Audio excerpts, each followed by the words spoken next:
Hello everyone, how are you? I hope you all are fine. So in this video we will discuss about a new chapter, that is nationalism in India. Okay. So in this chapter we will discuss about the India. In the previous chapter we are discussing about in the case of Europe. Okay. So let's see what is given in this chapter, that as you have seen, modern nationalism in Europe came to be associated with the formation of nation states. It means that we have seen in the previous chapter that the modern nationalism in Europe came to be associated with the formation of what? The formation of nation state. Okay. So here it also meant a change in people's understanding of who they were and what defined their identity and the sense of belonging. Now the new symbols and the icons, new songs and ideas permit new links and redefine the boundaries of communities. It means there is in the nation states. It means the nation have the same language, same culture, and the same tradition. Okay, so for that there is also many types of folk songs. You can say the new songs. Also the allegories was taken for their a particular nation, a particular, you can say, nation state. Okay. So for like we can say in the Germany there is a allegory whose name is Germania, and in the France there is Mary. And also in the France there is a particular flag for a nation, that is a flag for the France, tricolor flag for a France, and also new national anthem was imposed. Okay. Now let's see, in the most of the country the making of this new national identity was a long process. How did the consciousness emerge in India? It means in the most of the country it takes many we can say the long process. Okay, by in the case of Britain we can also see that in the Britain they come nation states by the help of long drawn process. Now here is about that how this process work in emerge in India. Okay, so let's see. Here in India and as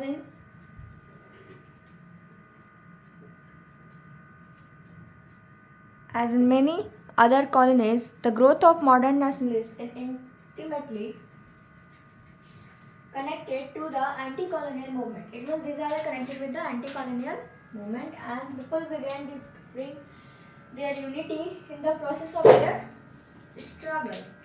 Now with struggle with the colonialism. Okay. Now the sense of being oppressed under the colonialism provided a shared bond that tied any different groups together. It means they tied many different groups together. Okay. Also they provide shared bond, but each class and group felt the effect of colonialism differently. Their experiences were varied. Okay, it means each group class felt that they are they felt the effect of colonialism differently, and also their experience were varied from each other. And their notion is also, when we talk about the notions, then the notion of freedom were not always the same. It means notion is still, we can say, not same. Okay, and the Congress under Mahatma Gandhi tried to fold these groups together within one movement, but the unity didn't emerge with conflict. It means the unity didn't emerge with the conflict when the Congress under the Mahatma Gandhi tried to fold these groups, okay, together. Now in an earlier textbook we have read about the growth of nationalism in India up to the first decade of the 20th century. After that, in this chapter chapter we will pick up the story from the 1920s. It means in this chapter we will take from the story of 1920s. Okay. Here and study the non-cooperation and the civil disobedience movements that we will explore how the Congress sought to develop the national movement and how different social groups participated in the movement and how nationalism captured the imagination of people. Okay, so we will discuss about. So in this chapter, we will discuss about the non-cooperation movement, civil disobedience movement, and also that how the different people participated in this movement, and also we will discuss about that how nationalism captured the imagination of people. Let's see first section that is given here, the First World War and the Khilafat and non-cooperation. Okay, so let's see. In the year after 1919, we see the national movement spreading to new areas. Okay, it means in the year that is after 1919, we see the national movement spreading to new areas. It means we think that the national movement was spreading to new areas. Now incorporating new social group and developing new modes of struggle. How do we understand that these developments, what implication that they have? Okay. So let's see here that first of all, the war created a new economic and political situation. It means the war created a new political and also the economic situation. Which situation? That it led to a high increase in defense expenditure, which was financed by war. Okay, it means it led to the high increase of. First of all, the war created a new economic and political situation. Okay, it means first of all, the war has continuously having in the that finished in the 1919. After the war, the war created a new economic and the political situation that it led to a huge amount of increase in the defense expenditure and also which has the financed by a war loans. They are also they increasing taxes, custom duties and were raised, but income tax is introduced, and here also through the war years prices increases, doubling between 1913 to 1918. It means between these years the prices increased and doubling between 1913 to 1918. After that, here is given that leading to extreme hardship for the common people. Villages were called upon to supply soldiers and forces equipment in rural areas, causing to widespread anger.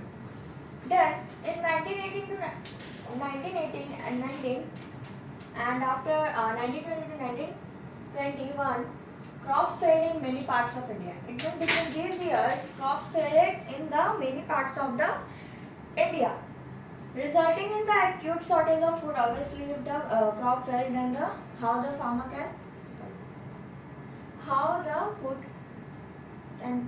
food come.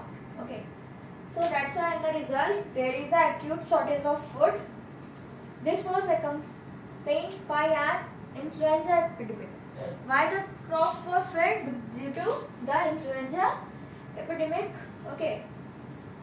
According to the census of 1921, that is the 12 to 13 million people perished as a result of famines and the epidemic. It means they perished after how many? The 12 to 13 million people were perished as a result of famine and the epidemic of influenza. Okay. Now the people hoped that there is hardship would end after the war was over, but that didn't happen. Okay. Now at this stage, a new leader appeared and suggested a new mode of struggle. Okay, it means at this stage there is a new leader appeared, and he suggested a new mode of struggle. So the first mode is the idea of satyagraha. Mahatma Gandhi returned to India in January 1915. From where? From the South Africa. Here, as you know, that he had come from the South Africa, where he had successfully fought against the racist regime with a novel method of mass agitation, which he called satyagraha. The idea of satyagraha, it means a path of truth, okay, with non-violence, okay. Now, the idea of satyagraha emphasizes the power of truth and also the need of search for truth. Now, it suggested that if the cause was true, if the struggle was against the injustice, then the physical force was not necessary to fight the oppression. Without seeking vengeance or being aggressive, a satyagrahi could win the battle through non-violence. Okay, here we, according to Gandhi, that without violence we can win the fight. Okay, with the help of non-violence. This could be done by appealing to the conscience of the oppressor. People, including the oppressors, had to be persuaded to see the truth, and instead of being forced to accept the truth and through the use of violence, by this struggle, truth was bound to ultimately triumph. Mahatma Gandhi believed that this dharma of non-violence could unite all Indians. It means Mahatma Gandhi believed that with the help of non-violence, through the non-violence, he can unite the Indians. Okay. It is given that after arriving in India, Mahatma Gandhi successfully organized the satyagraha movement in various places. It means his first satyagraha was in South Africa against the racial system, black and white system. Okay, and after arriving in India, Mahatma Gandhi successfully organized many satyagraha movement in various places. Okay, so here is about the first place, that is in 1917, that he traveled to the Champaran in Bihar to inspire the peasants to struggle against the oppressive plantation system. Mahatma Gandhi started this satyagraha in 1917 just because to support the peasants. To inspire the peasants to struggle against the plantation system. Where? In the Champaran, Bihar. Then in 1917, he organized a second in India. Okay, in India it is seconds. That is, in 1917, again in 1970, he organized a satyagraha in Kheda district of Gujarat. Affected by a crop failure and a plague epidemic, the peasants of Kheda could not pay the revenue and were demanding that revenue collection will be relaxed. It means it was against that due to crop failure. Why? The crop failure is just because of the plague epidemic, and the peasants wanted of Kheda that they could not pay the revenue, so demanding that to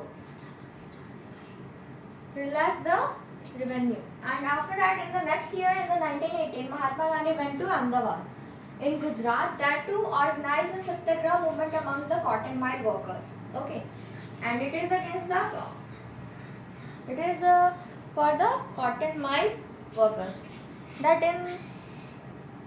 These are the satyagraha movements that are organized by the Mahatma Gandhi in India, and the first that is in satyagraha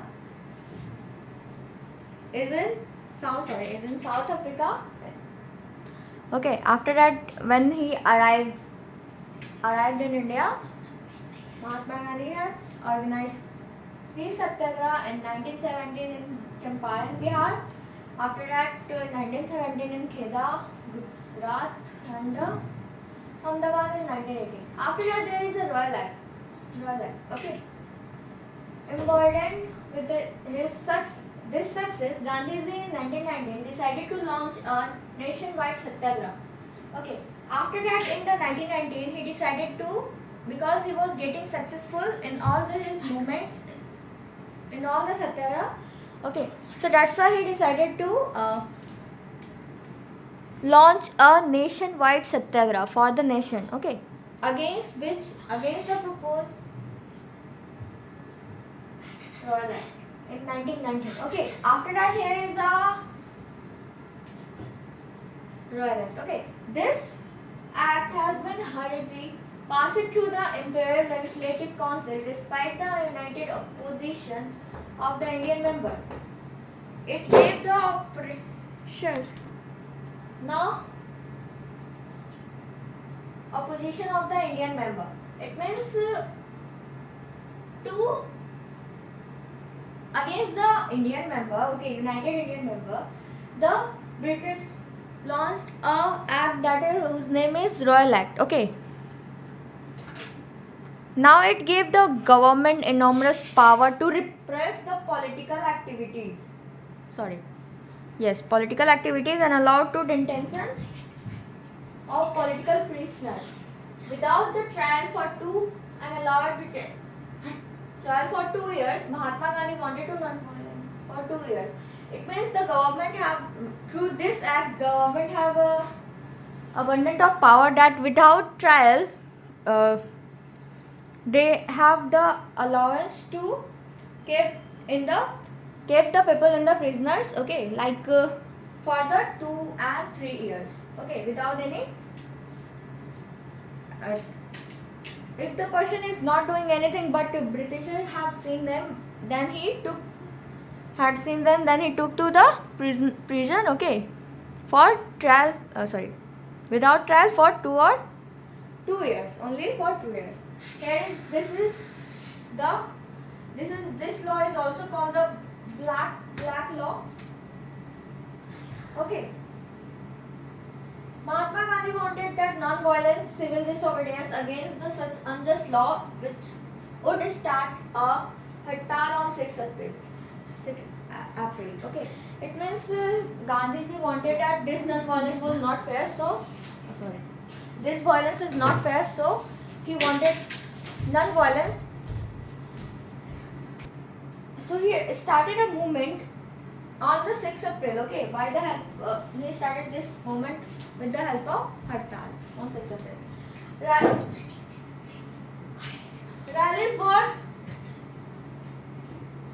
Rallies were organized in various cities, and workers went on strikes in the railway workshop and shops closed down. It means hartal. There is many rallies were organized in the cities, and also the workers went to the strike, and many workshops and shops were closed. After that, alarmed by the popular observed and the scared that lines of the communication such as the railway and telegraph would be disrupted, the British administration decided to clamp down on the nationalists. Local leaders were picked up from the Amritsar. Mahatma Gandhi was barred from the entering of Delhi. It means by this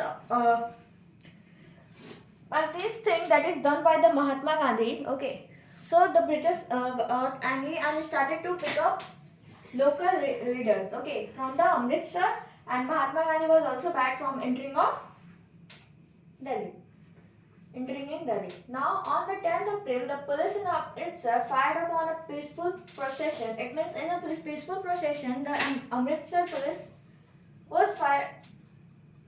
fired upon a peaceful procession on 10 April. Okay, provoking widespread attacks on the banks, post office, and also the railway stations. Martial law was imposed, and general it means in that time martial law is a law.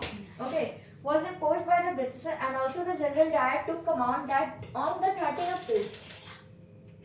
took command. Okay, so here the by this type of Mahatma Gandhi that they are doing hartal. Okay, all the works of shop were closed and the leaders were all the works of were closed, and also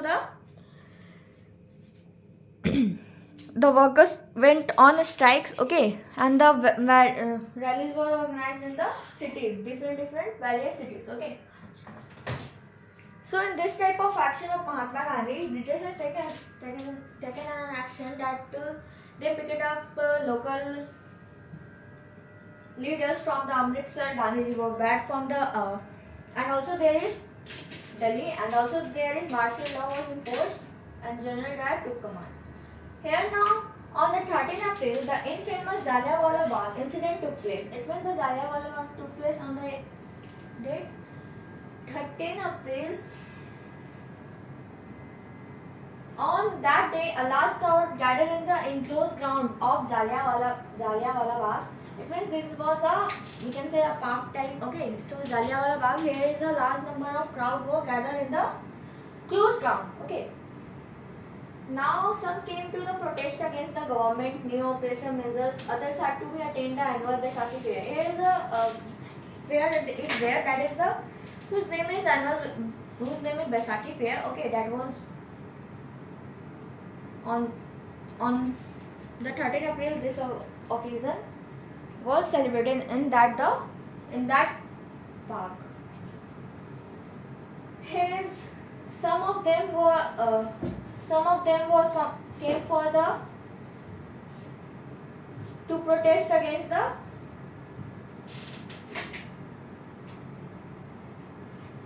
government's new repressive measure, and some were come to attend the Baisakhi fair. And being from the outside the city, many of villagers were unaware of the martial law that had been imposed. It was martial law that they were, we can say that they didn't know about the martial law. Okay, so Dyer entered the area, blocked the exit points and opened fire upon the crowd, killing hundreds. His object and his declared letter was to produce a mortal effect, to create in the minds of satyagrahis a feeling of terror. It means that here is General Dyer, that he entered in that area and blocked the exit points and also fired upon the crowd, killing hundreds, and his object, as he declared later, was to produce a moral effect, okay, to create in the minds of satyagrahis feeling of terror. Okay, as the news of Jallianwala Bagh spread, crowd took to the streets in many North India towns. It means when this news was spreaded in the town, spreaded among the people, then the crowds were took to the streets, and in many North India towns there were strikes, clashes with the police, and attacks on government buildings. They were, in a simple way, they were angry because because of this news. Okay, and just because of Jallianwala, this type of movement that is done by the Dyer. Okay, so they started to strike classes with the police and the attacks on the government building. Also, the government responded with the brutal repression, seeking the humiliate and terrorize people. Satyagrahis were forced to rub their nose. I mean, those who are British know that he is Satyagrahi, so they punish like they should rub the nose.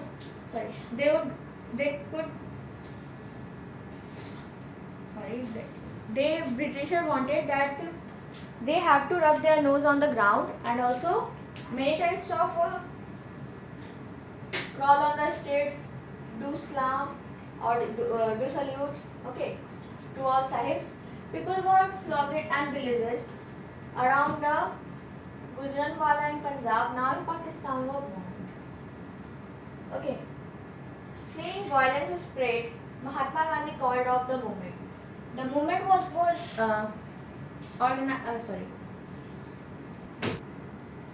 The movement that was started in the to against the Royal Act. Now seeing this type of violence, Mahatma Gandhi called off the movement. While the Royal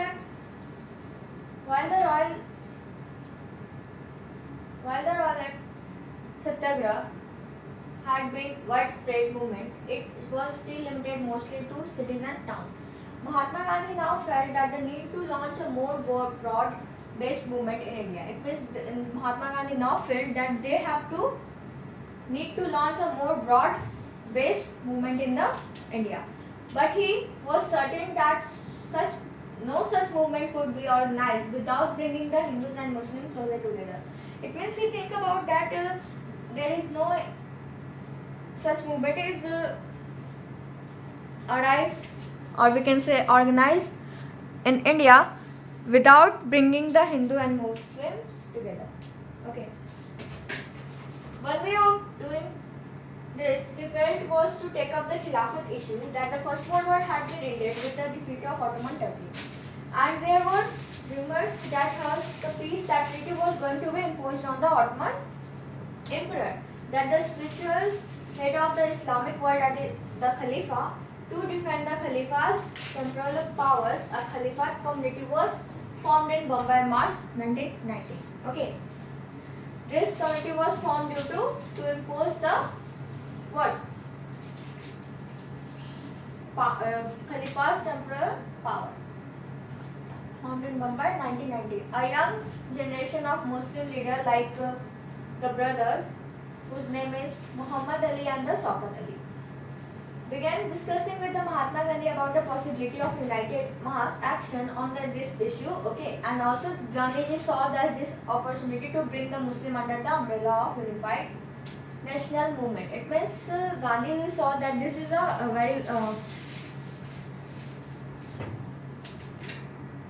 very point that they have the opportunity to bring Hindu Muslim together. Okay.